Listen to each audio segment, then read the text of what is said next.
বৃষ্টিও রহমত, ঠিক কিনা? বৃষ্টি পাঠায় কে? বৃষ্টির মালিক কে?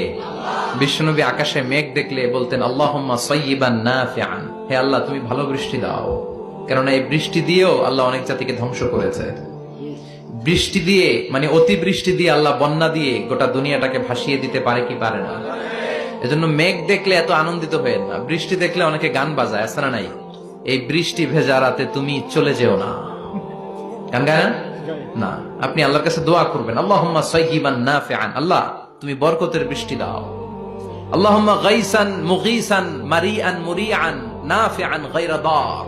বিষ্ণুই পড়তেন আল্লাহ এই বৃষ্টিটা যেন উপকারী হয়, এই বৃষ্টি থেকে যেন ঘাস লতা পাতা কিছু পায়, এই বৃষ্টিটা যেন আমাদের জন্য বরকতময় হয়, যেন কল্যাণময় হয়, কোনো ক্ষতির কারণ যেন না হয়, তুমি কবুল করো। আবার বেশি বৃষ্টি হলে বিষ্ণুনবী দোয়া করতেন আল্লাহুম্মা হাওয়ালাইনা ওয়ালা আলাইনা, আল্লাহ আমাদের এলাকায় আর বৃষ্টি দিও না, আমাদের চারিপাশে